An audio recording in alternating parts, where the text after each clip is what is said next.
네, 마태복음과 누가복음에도 상세히 기록되어 있는 이 오늘 본문의 사건은 예수님께서 마가복음에는 지금 어떤 일이 있었는지는 좀 생략되어 있지만 마태복음을 보면은 말하지도 못하고 듣지 못하는 보지 못하는 못하게 하는 귀신을 예수님이 쫓아내주는 그 장면으로부터 시작을 합니다.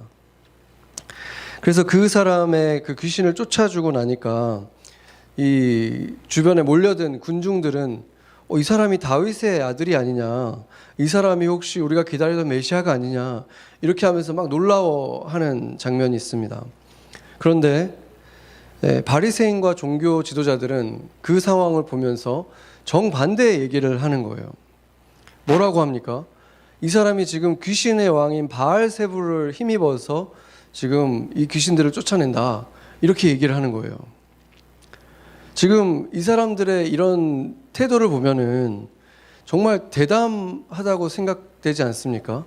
지금 자신들의 눈앞에서 막 없던 근육들이 막 생겨나서 팔이 말라있던 사람이 움직이고 또 못 보던 사람이 보고 지금 엄청난 일들이 지금 일어나는데 그걸 일으킨 사람이 눈앞에 있다고 생각을 해보세요. 그 사람이 정말 가까이만 와도 이렇게 쭈삣쭈삣하지 않겠습니까? 그렇게 대단한 능력을 가진 사람인데, 근데 그 사람을 지금 이 사람을 지금 죽이겠다 하고 앞에 나타나가지고 지금 귀신의 힘을 힘입어서 하는 거다, 이렇게 막 따지고 공격을 하는 거예요. 그러니까 엄청난 지금 담대함이 있는 사람들이라는 걸 알 수 있죠. 어떻게 그 사람들은 이렇게 용감할 수가 있었을까? 이런 비슷한 용감한 사람이 또 성경에 등장을 하는데, 모세를 대적했던 파라오의 모습이 그랬죠. 그 노예로 200만 명 넘게 지금 노예로 이집트에 있었던 그 이스라엘 사람들을 구원하기 위해서 하나님이 모세를 보냈는데, 모세의 그 행색만 보면은 당연히 초라하고 아무것도 아닌 목자였지만 이 사람이 이제 이적을 일으키기 시작하잖아요. 재앙을 내리잖아요. 처음에 그 강을 피로 물들이고 이런 일들을 벌였을 때 어떻게 그 파라오가 엄청난 재앙이 10개나 일어났는데 그 재앙을 맞으면서도 기가 죽지가 않고 두려워하는 게 아니라 모세를 두려워하지 않고 모세를 쫓아내고 모세의 말을 듣지 않는 이런 모습이 보인다는 거예요. 이 사람이 어떻게 이렇게 완악한 마음을 가지고 이런 엄청난 일들, 그 재앙들을 보면은 막 몸에 이가 생기고 막 엄청난 일들이 일어나잖아요. 우박이 떨어지고. 그런데 지금 나라가 지금 망하게 생겼는데 어떻게 그 순간에도 모세의 말을 듣지 않을 수가 있었을까? 이걸 보면은 굉장히 완악하고 그 두려워하지 않는 모습을 보이는데 마지막에 어떻게 합니까? 결국에는 자신의 장자까지 사망하는 일이 벌어지잖아요. 그때서야 이제 이스라엘 사람들을 보내주는데, 보내주고 나서 얼마 안 돼서 또 어떻게 합니까? 결국에는 기병대를 모아가지고 최정예의 부대를 모아가지고 또 쫓아가잖아요. 지금 자신의 장자까지 죽고 지금 온 이집트에 곡소리가 나고 있는데 그때 또 일어나는 거예요. 그러니까 그 완악한 마음이 어마어마한 것이죠. 결국에는 11번째 재앙이 뭡니까? 이들에게는 재앙이고 이스라엘에게는 구원의 길이 되었던 그 홍해가 갈라지는 일이 벌어지잖아요. 결국에는 그 홍해가 갈라짐으로 인해서 이 이집트 군사들이 다 멸절당하는 일이 벌어지는 것이죠. 지금 이 사람들을 보면은 바리새인도 마찬가지고 파라오도 마찬가지고, 이 사람들은 보면은 뭐 귀신 들려가지고 앞이 안 보인다거나 뭐 이상한 행동을 한다거나 지금 그러지는 않잖아요. 그런데 마치 사탄처럼, 사탄이 그랬잖아요. 사탄이 회개하지 않고 하나님을 대적하다가 끝까지 대적하는 그 완악한 마음을 가지고 있다가 결국에는 사탄이 되고 마는 것인데, 결국 똑같은 행동을 이 파라오와 바리새인이 지금 하고 있다는 것입니다.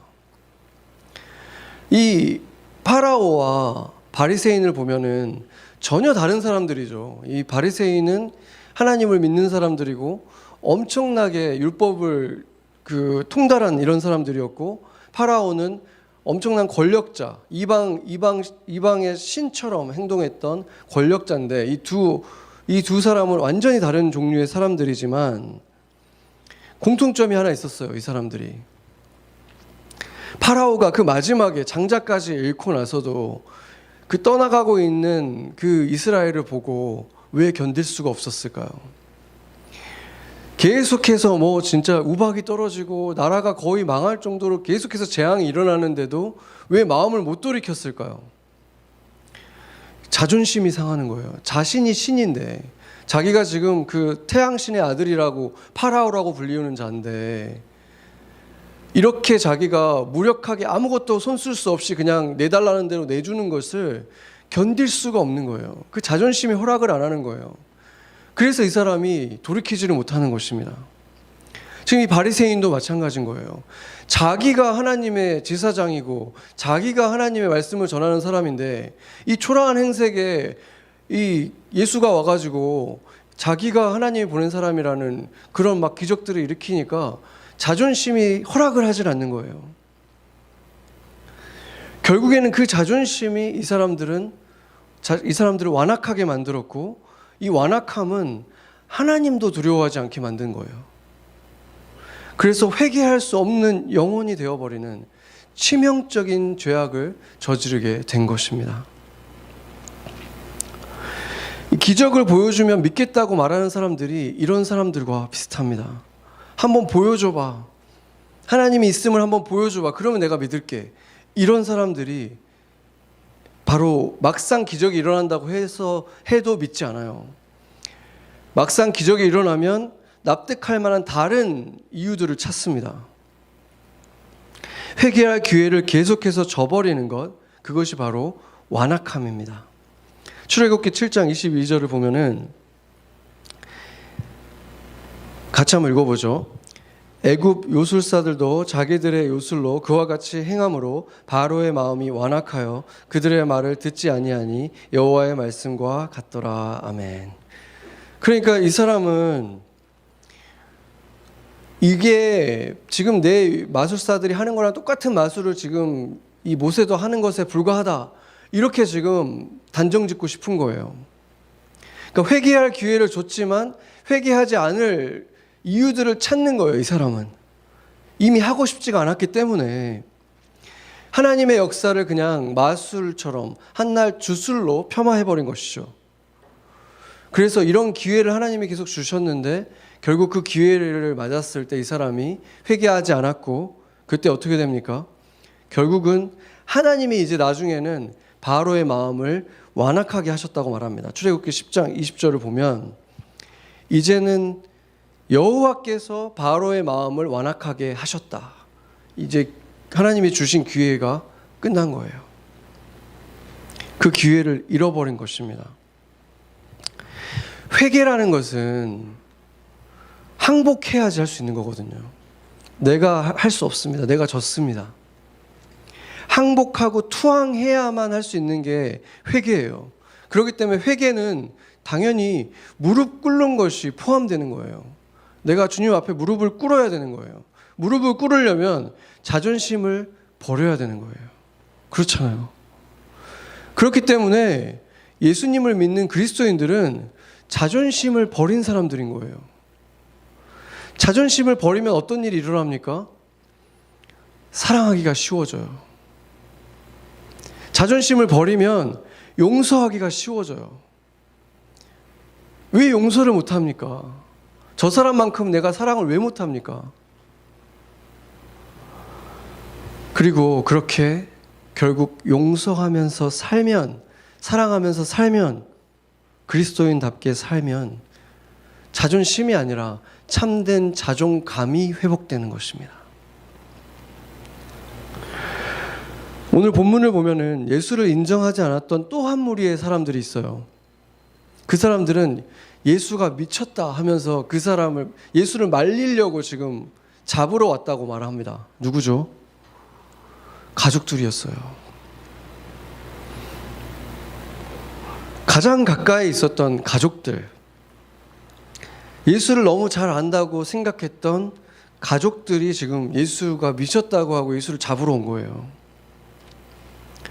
가족이라는 것은 모든 모습들을 다 보는 사람이잖아요. 어렸을 때부터 뭐 예수가 넘어지는 모습도 봤을 것이고, 몫으로 일했으니까 막 흙과 땀이 범벅이 돼가지고 막 그렇게 열심히 일하고 있는, 땀 흘리며 막 일하는 그 노동자의 모습으로 있었던 예수를 봤을 것이고, 그렇게 초라한 행색으로 그 서민으로 살아갔던 그런 예수의 모습이 너무 익숙한 사람들인 거죠.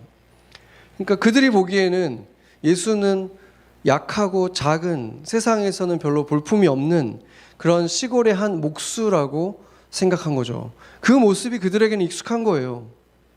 착한 사람이지만 별 볼 일 없고 보잘것없는 그냥 시골의 목수. 그렇기 때문에 그들에게 있어서는 그 사람이 메시아라는 것이 상상이 안 되는 거예요.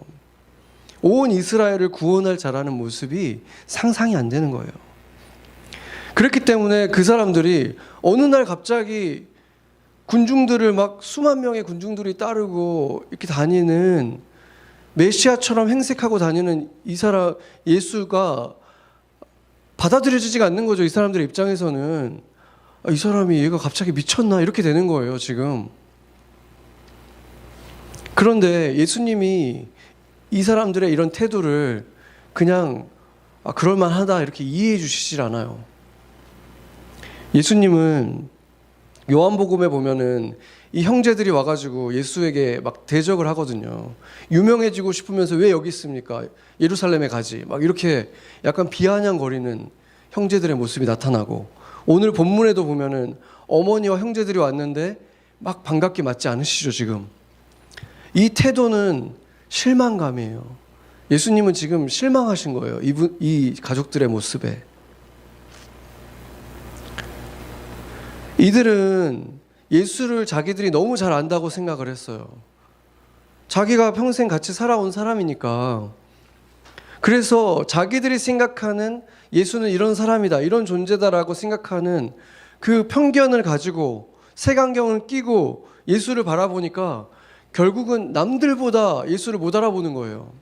지금 군중들까지도 다윗의 아들 아닌가 이러고 있잖아요. 제자들뿐만이 아니라. 그런데 가장 예수를 잘 안다는 사람들이 막상 예수를 못 알아보고 있는 거예요. 그것에 대한 실망감이 나타나고 있는 것입니다. 그래서 예수님도 안타까워하시면서 선지자가 고향에서는 존경을 받지 못한다, 이런 말씀도 하셨었잖아요. 그런데 그게 옳다는 말이 아니에요. 너희들이 그렇게 편견을 가지고 보니까 보지 못한다, 안타까워하시는 거예요. 육체를 가진 인간은 몸이 아플 때가 있고, 또 다치기도 하고 상할 때가 있고, 또 지치고 이럴 때가 있잖아요. 피곤할 때가 있잖아요. 또 땀이 나고 또 지치고 피곤해지면은 더러워지기도 합니다. 그렇기 때문에 가족이라는 사람들은 항상 가까이 있다 보면 정돈된 모습만 볼 수 없는 거예요. 그런 모든 모습들을 다 보는 거죠. 그런 모습을 다 보면서도 존경심을 가질 수 있을까요? 그런 모습들도 있지만 이 사람이 어떤 탁월한 모습, 멋진 모습을 보일 때 그것만으로 또 존경심을 가져줄 수 있을까요? 그러기가 쉽지가 않죠. 그렇기 때문에 우리가 선망하고 존경하는 인물은 대부분 다, 사실 여러분이 한번 존경하는, 선망하는 막 이런 사모하는 사람들 있잖아요. 그런 사람들이 가까이 있는 사람들이 아니잖아요.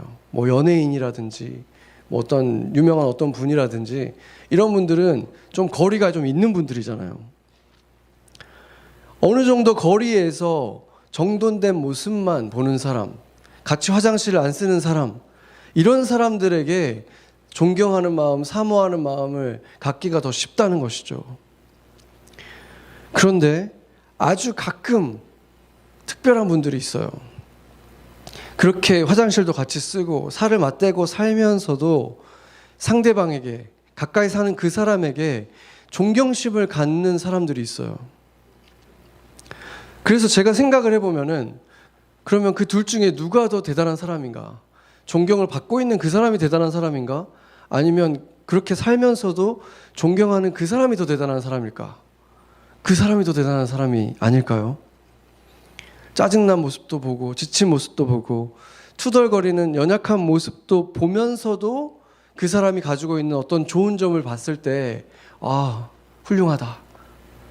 이렇게 그거를 따로 분리해서 볼 수 있는 그런 사람이 어떻게 보면은 더 존경스러운 사람, 더 놀라운 사람인 거예요.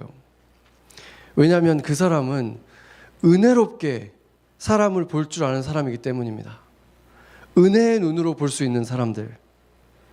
연약한 면을 보면은 그것은 그거대로 용서해주고 용납해주고, 잘하는 면을 봤을 때는 매번 놀라워해주고 또 고마워하는 마음.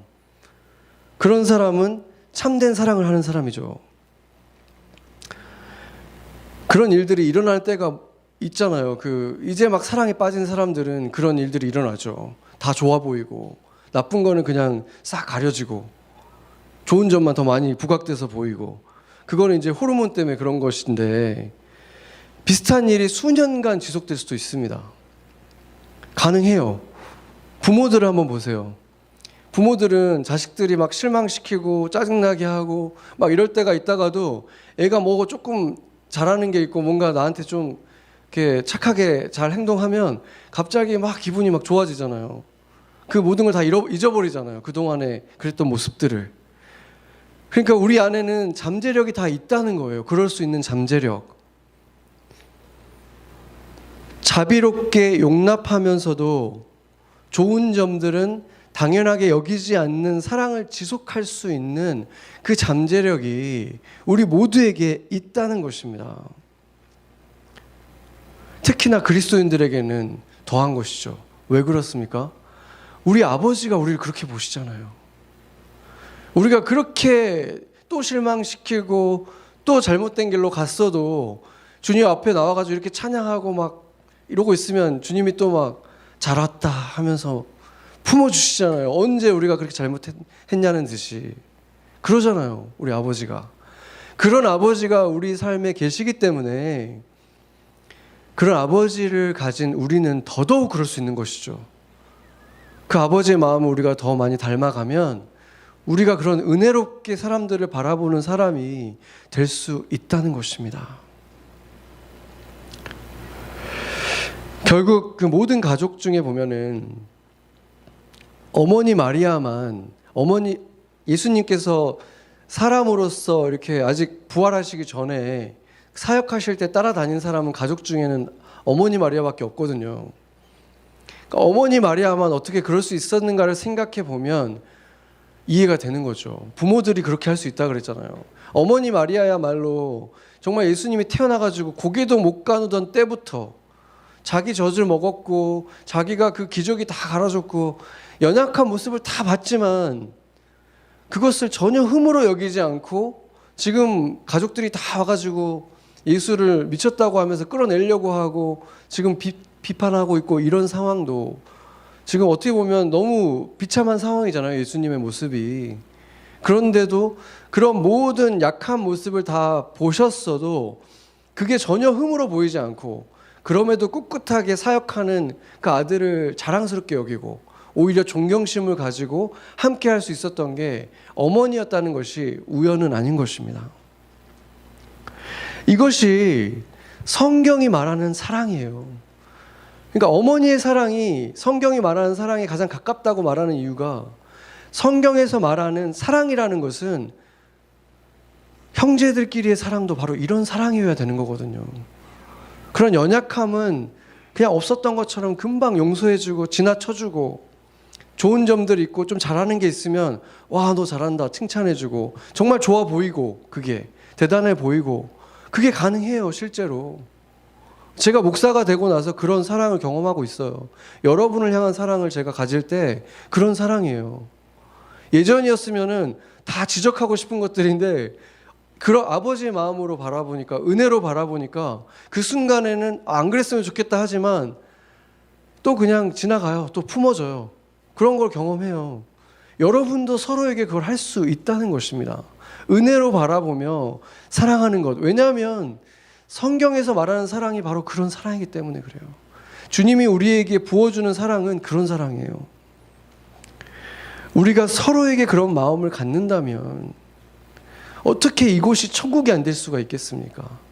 그렇잖아요. 우리가 서로에게 그런 마음을 갖는다면, 가족들끼리 그런 마음을 갖는다면 가정이 또 천국이 되는 것이죠.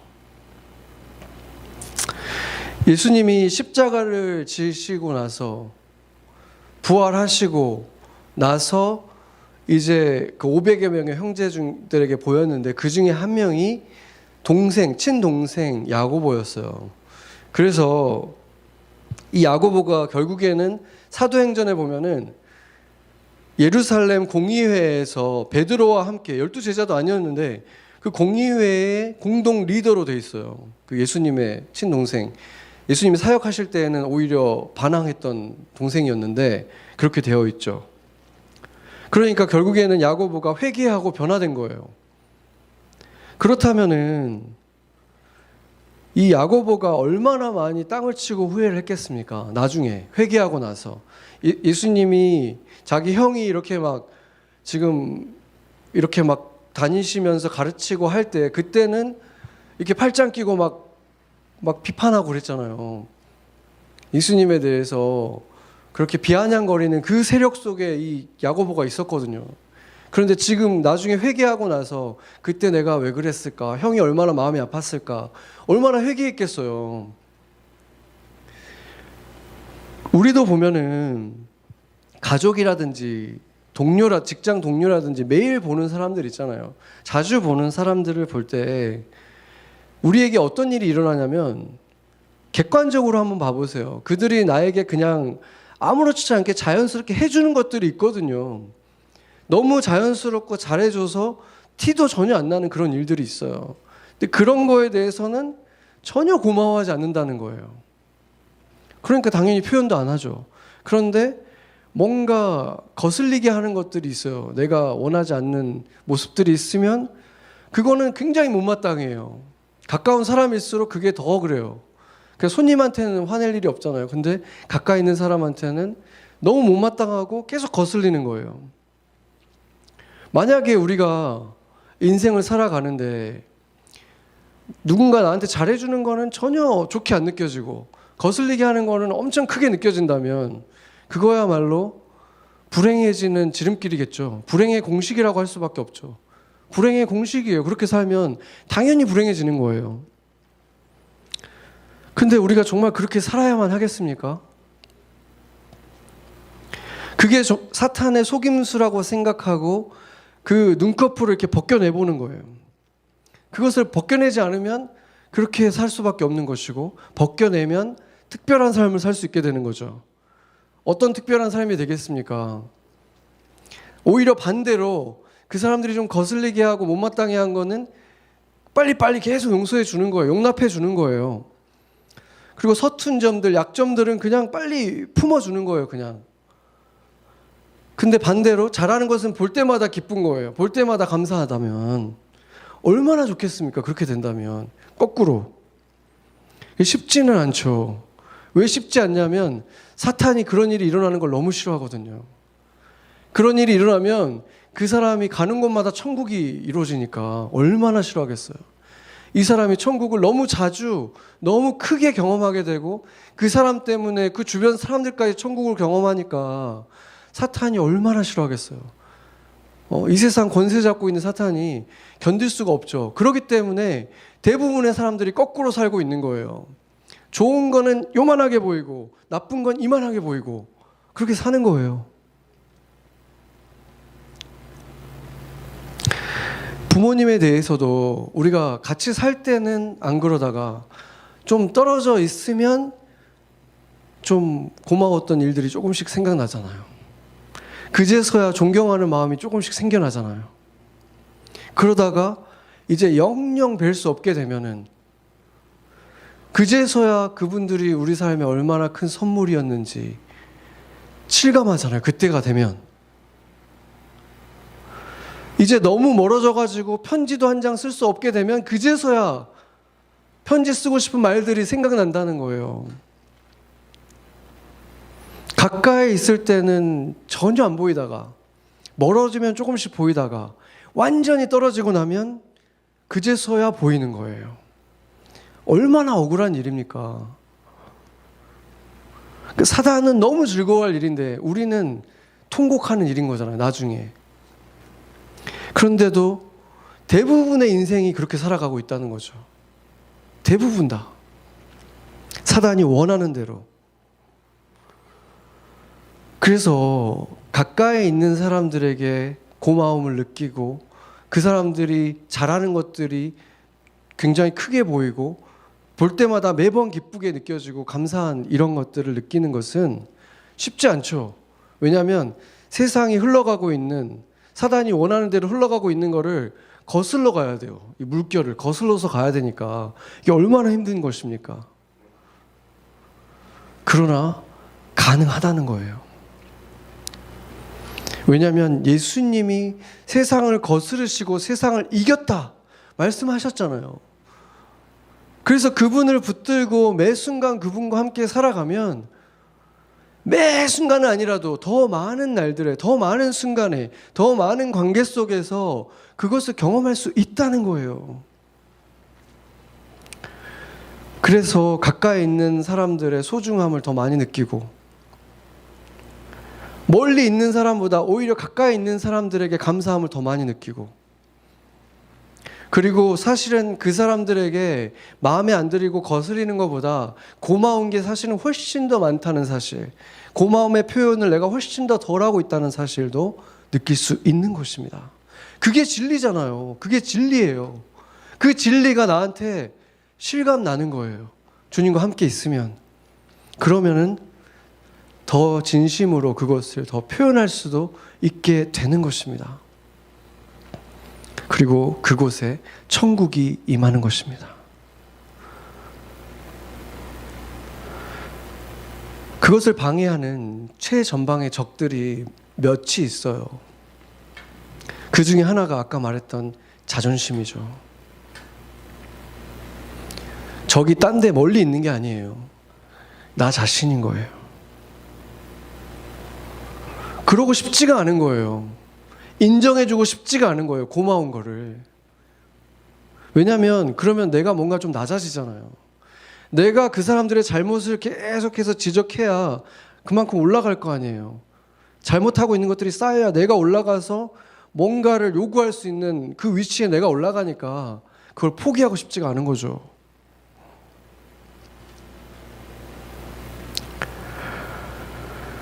나도 사실은 다른 사람들이 참아주고 은혜로 바라봐준 것 때문에, 용서해준 것 덕분에 은혜로 살고 있다는 것을 인정하고 싶지가 않은 거예요. 그런데 그렇게 올라가가지고 무엇을 얻는 것입니까? 화낼 권리? 그걸 얻어서 그럼 뭘 얻을 수 있습니까? 그걸 통해서 얻는 것이 정말로 내가 원하는 삶입니까? 그 진리의 빛이, 지금 우리가 보게 된 이 진리의 빛이 우리가 가까이에서 만나는 모든 사람들과의 관계에서 비추기를 기도합니다. 아멘. 바리새인들은 예수가 바알세불, 귀신의 왕에게 사로잡혀서 그 능력으로 귀신을 내쫓고 있다, 이렇게 비난을 했습니다.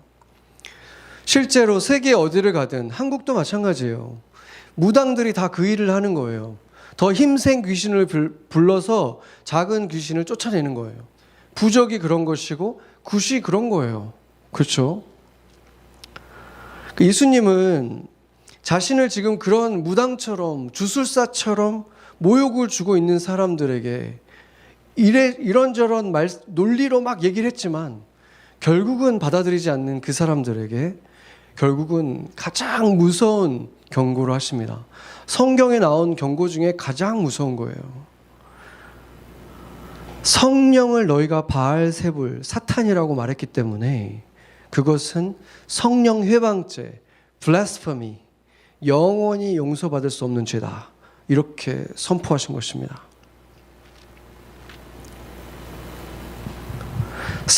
살아계신 하나님을, 이 모든 것을 창조하시고 우리에게 그 숨을 주시고 생명을 주신 그 하나님을, 에이 그런 거 없어, 신은 존재하지 않아, 이렇게 말하는 것이 성령 회방죄잖아요. 하나님을 멸시하는 그 사람을 하나님이 어떻게 구원해 줄 수가 있는 것입니까? 성령 회방죄, 블래스페미라는 죄목으로 정말 많은 사람들이 중세 때 죽어갔습니다. 카톨릭에 의해서만 죽어간 게 아니라 개신교에 의해서도, 종교개혁자들에 의해서 죽어간 또 다른 종교개혁자들이 어마어마하게 많았어요. 그 이유는 블래스페미, 이단이라는 이유였습니다. 제가 몇 차례 말했지만 가장 많이 죽은 그 교파가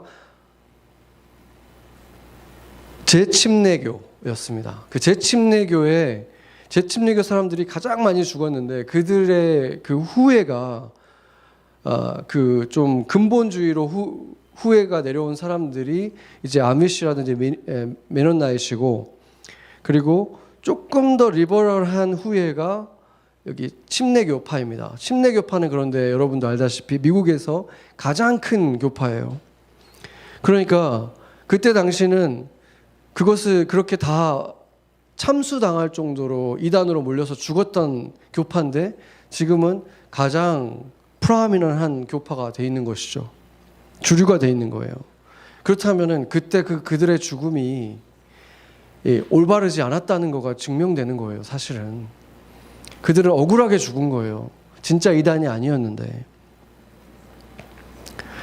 그래서 그때 당시에 그러면 종교개혁자들이 이 마귀가 씌었다고 죽인 사람들이 마귀가 씌인 게 아니라 성령의 사람들이었던 거잖아요. 그렇기 때문에 누군가에게 마귀가 씌었다라고 이렇게 쉽게 단정하는 거, 누군가가 마귀에 씌어가지고 이렇게 고통당하는 그것도 무서운 일이지만 그거보다 더 무서운 것은 어떤 사람들을 마귀에 씌었다고 단정하고 그 사람들이 사탄의 사람들이라고 단정하면서 형제들인데 마귀로 보면서 미워하는 거, 그거가 사실은 더 무서운 죄라는 것입니다. 사단이 그것을 얼마나 기뻐하는 일이겠습니까? 그래서 우리가 성경이 말하는 이단의 조건을 알아야 하는데 요한 1서 4장 1절에서 3절에 사실은 이단의 조건이 많이 나와 있지 않아요. 여기서 보면 모든 영들을 다 믿지 말아라 이렇게 말하고 있죠. 사단의 영이 있고 성령이 있다. 그것을 분별해야 된다. 그러면서 분별을 어떻게 하냐면 예수 그리스도께서 육체를 입고 온 것을 시인하는 영마다 하나님에 속한 것이다 이렇게 말하고 있어요. 그래서 많은 사람들이 예수님을 입으로만 시인하면 그 사람은 예수 믿는 거야 라고 또 쉽게 단정을 지어줍니다. 근데 여기에 우리의 함정이 있어요. 왜냐하면 요한이 이 요한 1서를 쓸 때는 예수 믿는다고 내가 고백을 하잖아요. 그럼 어떤 일이 벌어질까요? 대부분의 가정에서 쫓겨나야 돼요. 집안의 모든 식구들과 인연을 끊어야 되고 때로는 죽음의 위협을 당할 수 있어요. 그렇기 때문에 내가 입으로 예수님이 나의 주인입니다 이렇게 얘기를 하면 안 믿고 그 얘기를 할 수가 없다는 거예요. 그때는. 그러니까 한마디로 지금 무슬림 컨트리 같은 데서 자기 가족들에게 나 예수님 믿습니다 라고 입으로 고백하는 거예요. 안 믿고 그렇게 고백할 수 있겠습니까? 할 수가 없죠. 그러니까 그게 당연히 예수님 안 믿는 사람은 그렇게 말할 수 없다 그 얘기를 할 수 있는 때였다는 거예요. 근데 지금도 그렇습니까? 여러분이 많이 들어봤을 만한 예화지만 한 유명한 고개사가 그 얘기가 있잖아요. 낭떠러지 그 둘 사이를 그 얇은 선 하나를 의지해서 수레를 끌고 이게 한편으로 건너간 거죠. 그것을 보고 그 관중들이 다 환호를 했습니다. 그래서 이제 그 고개사가 물어보는 거예요. 그 관중들에게 내가 다시 저기로 이 수레를 끌고 건너갈 수 있을 것 같습니까? 다 네 하죠. 정말 제가 그럴 거라고 믿습니까? 다들 네 하는 거예요. 그래서 그 사람이 이제 그 관중들을 바라보면서 아주 크게 대답한 사람을 딱 집어가지고 자 이제 그럼 이 수레에 타세요. 탈 수 있겠습니까? 이게 믿음과 믿는다고 믿는 것의 차이라는 거예요. 내가 믿는다고 말했을 때 특별히 손해볼 게 없는 시대에는 이 일이 일어나는 거예요. 사단이 이것을 속이는 것입니다. 나는 믿는다고 생각하고 있는데 사실은 안 믿고 있는 거예요.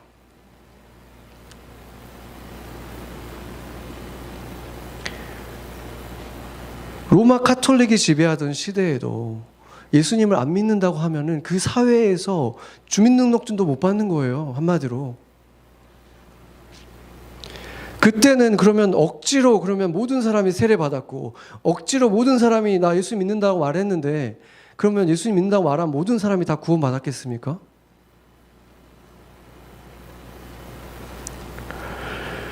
결국 요한 1서에서의 말씀에서도 진짜 중요한 것은 영을 분별하라는 것에 방점이 있는 거예요. 정말로 하나님의 영이 있는 사람인지 아니면 다른 영인데 착각하고 있는 것인지 그것을 분별하라. 그것에 방점이 있는 것입니다.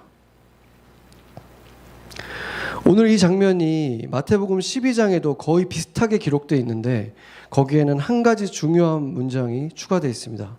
마태복음 12장 33절 같이 읽겠습니다. 나무도 좋고 열매도 좋다 하든지 나무도 좋지 않고 열매도 좋지 않다 하든지 하라. 그 열매로 나무를 아느니라. 아멘. 며칠 전에 뉴스를 보니까 나이지리아의 한 교회에서 아이들 23명을 포함한 총 77명의 성도들이 교회 지하실에서 구조가 됐어요. 그 사람들은 세상과 가족들과 다 연락을 끊고 예수님이 오실 거라고 기다리고 있었던 사람들이었어요.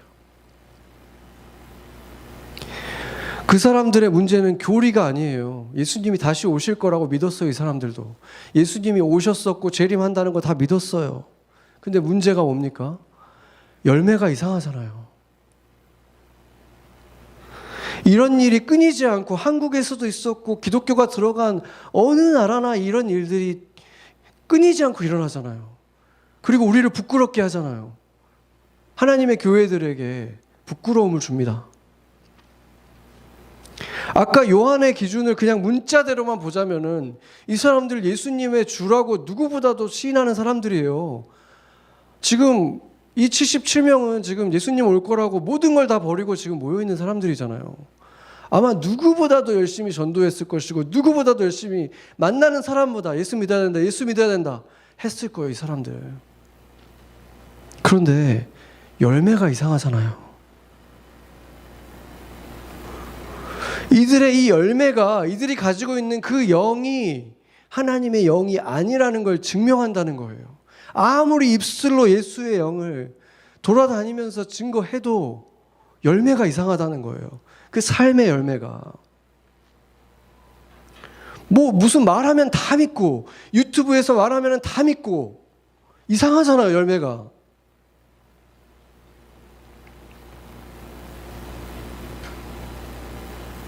삶의 대부분의 시간은 세상 사람들보다 더 돈을 밝히고 세상 사람들보다 더 그러면서 욕심 부리면서 자기밖에 모르면서 그러면서 한순간에 어디 가면은 기도회에서는 목소리가 제일 크고 그 시간 동안만 누구보다도 뜨거운 종교인이라면 전도할 때만 뜨거운 종교인이라면 삶의 열매는 전혀 그렇지 않은데 과연 그런 사람이 하나님의 나라를 확장하는 사람이겠습니까? 아니면 교회를 부끄럽게 하는 사람이겠습니까? 그런 사람이 과연 하나님의 영이 함께하는 사람입니까? 영을 분별할 줄 알아야 된다는 것입니다. 사탄은 이 시대에 특히나 이 현대 이런 시대에 바알세불이라는 이름으로 숭배를 받지 않습니다. 정말 일부의 사람들 빼고는 그런 짓 하지 않아요. 사탄도 그런 거 원하지 않아요. 그러나 수많은 다른 방식으로 하나님의 영을 찾는 것을 방해합니다. 믿는다고 착각하며 살게 만들고 거짓된 확신 속에 살아가게 만들고 다른 사람들은 쉽게 정죄하면서 자기 자신의 삶은 전혀 돌아보지 못하게 만들고, 결국 죄인이 죽게 돌아가는 것을 막고 다시 태어난 그리스도인들이 그 빛을 나타내면서 생명력을 확장하면서 살아가는 것을 막는 거예요. 제가 보면 오히려 예수님이 안에 있는 사람들이 막 겉으로 뭔가를 하지 못하면서 눌려 있는 경우도 너무 많아요. 왜냐하면 겉으로 막 전도 잘하고 겉으로 뭔가 막 드러내는 사람들이 성령 충만한 것처럼 너무 오랫동안 그게 어떤 스테레오 타입처럼 만들어져 있으니까, 나는 뭔가 잘못된 것 같아서, 나는 전도도 잘 못하니까, 난 예수님을 덜 사랑하는 사람이고, 나는 믿음도 적은 사람이고, 이렇게 자기 스스로를 오히려 폄하하게 만드는 거죠. 둘 다 사단이 하는 것에 넘어가 있는 거예요. 누군가에게는 참된 구원이 되는 것을 막고 있는 것이고, 참된 회개가 없기 때문에 거짓으로 예수의 영이 있는 것처럼 흉내내면서 사는데도 그것을 보지 못하게 만들고, 또 생명을 얻은 사람들에게는 그들 안에 빛이 있는데 그것을 드러내는 것을 못하게 만드는 거예요. 주저하게 만드는 그런 생각들이 계속 들고, 너는 그렇게까지 하는 건 이상한 거야. 너 미친 거 아니야? 제정신 아니야? 가까운 사람들에게서 그런 소리들을 듣는 거예요. 예수님처럼. 그런 말을 들으면 어떻게 됩니까? 무기력해지는 거예요. 내가 그렇게까지 하면 안 되지. 누군가 이런 상태에 놓여 있다면 지금 사단의 계략에 넘어가 있는 거예요. 형태는 달라도 이 성경의 바리새인들도 예수의 가족들도 다 사단에게 속고 있었잖아요.